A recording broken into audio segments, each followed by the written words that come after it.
अध्याय।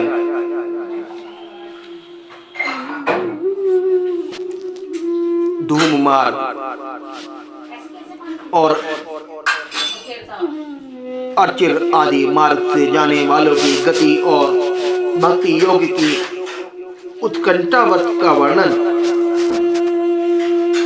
कपिल देव जी कहते हैं, माता जी, जो पुरुष घर में रहकर सकाम भाव से गृहस्थ के धर्मों का पालन करता है और उनके फलस्वरूप अर्थ एवं काम का उपभोग करके फिर उन्हीं का अनुष्ठान करता रहता है, वह तरह तरह की कामनाओं से मोहित रहने के कारण भगवत धामों से विमुख हो जाता है और यज्ञों द्वारा श्रद्धा पूर्वक देवता तथा पितरों की ही आराधना करता रहता है। उसकी बुद्धि उसी प्रकार की श्रद्धा से युक्त रहती है। देवता और पितर ही उसके उपास्य रहते हैं, अतः वह चंद्रलोक में जाकर उनके साथ सोमपान करता है और फिर पुण्यशील होने पर इसी लोक में लौट जाता है। जिस समय प्रलय काल में शेषशायी भगवान शेष शैया पर शयन करते हैं, उस समय सकाम ग्रस्त आश्रमियों को प्राप्त होने वाले ये सब लोग भी लीन हो जाते हैं। जो विवेकी पुरुष अपने धर्मों का अर्थ और भोग विलास के लिए भोग नहीं करते, बल्कि भगवान की प्रसन्नता के लिए ही उनका पालन करते हैं, वे अनासक्त, प्रशांत, शुद्ध चित्त, निरवधि, धर्म परायण, ममता रहित और अहंकार शून्य पुरुष सर्वधर्म पालन स्वरूप सत्व गुण के द्वारा सर्वथा शुद्ध चित्त हो जाते हैं।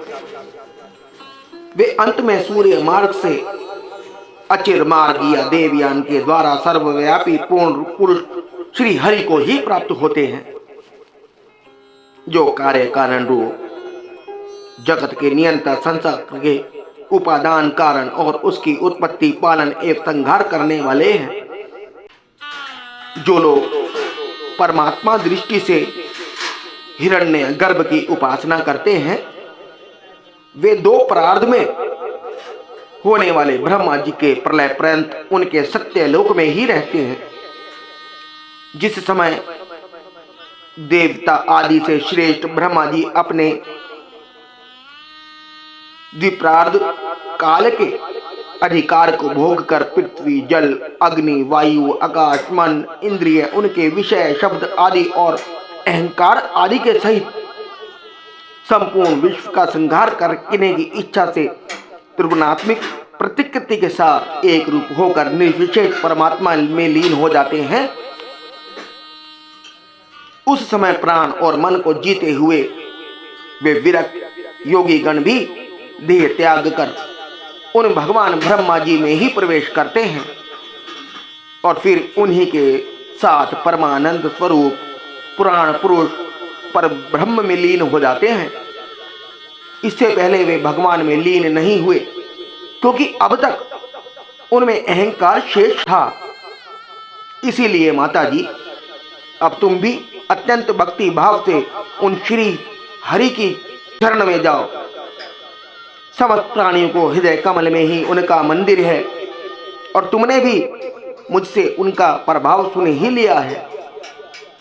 वेद गर्भ ब्रह्मा जी भी, जो समस्त स्थावर जड़म प्राणियों के आदि कारण है, मरीचि आदि ऋषियों के योगेश्वरों के सनकादि को तथा योग प्रवर्तक सिद्धों के सहित निष्काम कर्म के द्वारा आदि पुरुष श्रेष्ठ सगुण ब्रह्म को प्राप्त होकर भी भेद दृष्टि और कर्तव्य अभिमान के कारण भगवद आदि इच्छा से जब सर्ग काल उपस्थित होता है, तब काल रूप ईश्वर की प्रेरणा से गुणों में क्षोम होने पर भी फिर पूर्वत प्रकट हो जाते हैं। इसी प्रकार पूर्वोक्त ऋषिगण भी अपने अपने कर्म अनुसार ब्रह्मलोक के ऐश्वर्य को भोग कर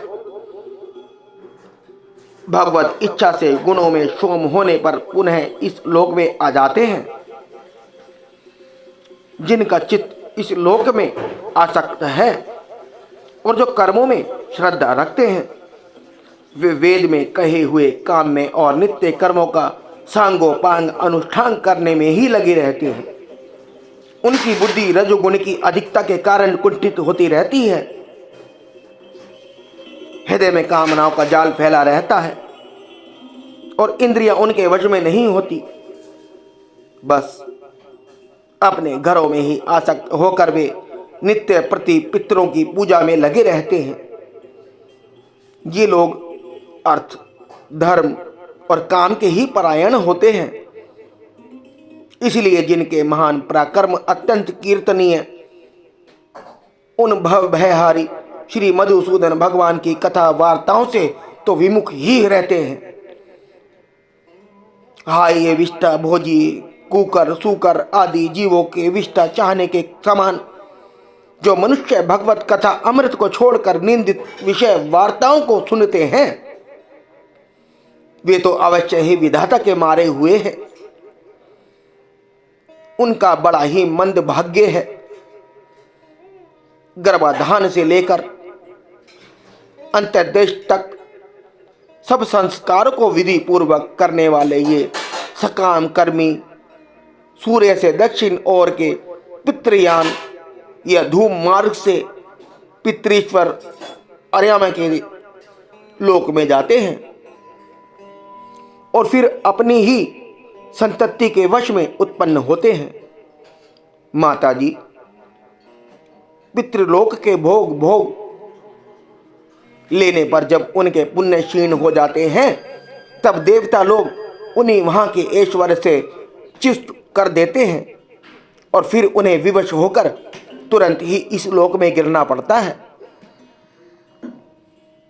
इसलिए माता जी, जिनके चरण कमल सदा भोजन योग्य हैं,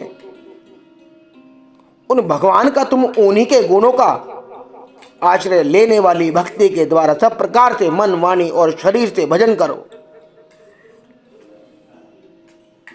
भगवान वासुदेव के प्रति किया हुआ भक्ति योग तुरंत ही संसार से वैराग्य और ब्रह्मा साक्षात्कार रूप ज्ञान की प्राप्ति करा देता है। वस्तुतः सभी विषय भगवद रूप होने के कारण समान हैं। अतः जब इंद्र की वृत्ति के द्वारा भी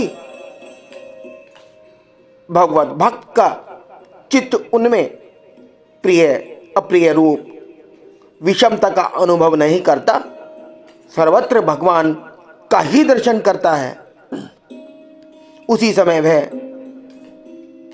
संग्रहित सब में समान रूप से स्थित त्याग और ग्रहण करने योग्य दोष और गुणों से रहित अपनी महिमा में आरूढ़ अपने आत्मा का ब्रह्म रूप से साक्षात्कार करता है।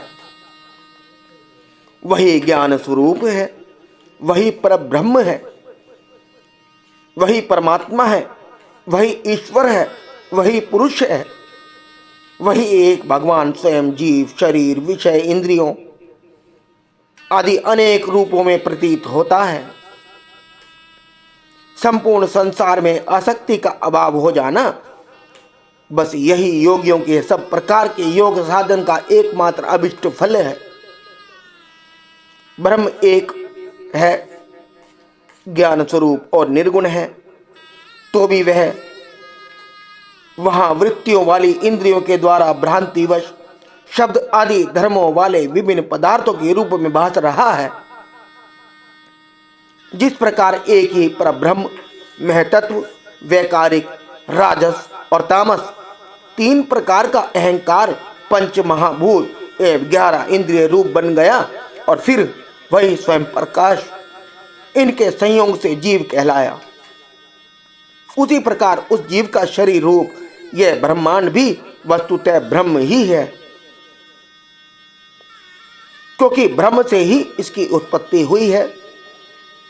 किंतु इसे ब्रह्म रूप वही देख सकता है जो श्रद्धा, भक्ति और वैराग्य तथा निरंतर के योग या अभ्यास द्वारा एकाग्र चित्त और असंग बुद्धि हो गया है। पूजनीय माता जी, मैंने तुम्हें यह ब्रह्म साक्षात्कार का साधन रूप ज्ञान सुनाया, इसके द्वारा प्रकृति और पुरुष के यथार्थ स्वरूप का बोध हो जाता है।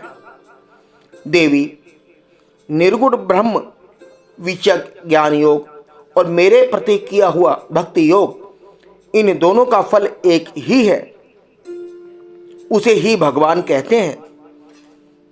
जिस प्रकार रूप, रस एवं गंध आदि अनेक गुणों का आश्रयभूत एक ही पदार्थ भिन्न भिन्न इंद्रियों द्वारा विभिन्न रूप से अनुभूत होता है, वैसे ही शास्त्र के विभिन्न मार्गों द्वारा एक ही भगवान की अनेक प्रकार से अनुभूति होती है।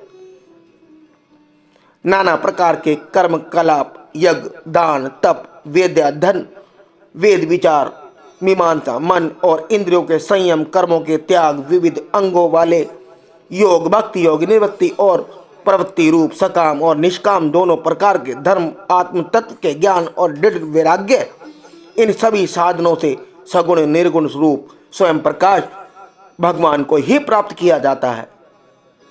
माता जी, सात्विक, राजस, तामस और निर्गुण भेद से 4 प्रकार के भक्ति योग का और जो प्राणियों के जन्म आदि विकारों का हेतु है तथा जिसकी गति जानी नहीं जाती, उस काल का स्वरूप मैं तुमसे कह ही चुका हूं। देवी, अविद्या जनित कर्म के कारण जीव की अनेकों गतियां होती हैं। उनमें जाने पर वह अपने स्वरूप को नहीं पहचान सकता। मैंने तुम्हें जो ज्ञान उपदेश दिया है उसे दुष्ट, दुर्विनीत, घमंडी, दुराचारी और धर्मध्वजी दंभी पुरुषों को नहीं सुनाना चाहिए। जो विषय लोलुप हो, ग्रस आसक्त हो, मेरा भक्त न हो अथवा मेरे भक्तों से द्वेष करने वाला हो, उसे भी उसका उपदेश कभी ना करें। जो अत्यंत श्रद्धालु भक्त, विनयी, दूसरों के प्रति दोष दृष्टि ना रखने वाला, सब प्राणियों से मित्रता रखने वाला, गुरु सेवा में तत्पर, ब्रह्म विषयों में अनासक्त, शांत चित्त, मत्सर शून्य और पवित्र चित्त हो तथा मुझे परम प्रियतम मानने वाला हो, उसे इसका अवश्य उपदेश करें। माँ, जो पुरुष मुझ में चित्त लगाकर इसका श्रद्धापूर्वक एक बार भी श्रवण या कथन करेगा, वह मेरे परम पद को प्राप्त होगा।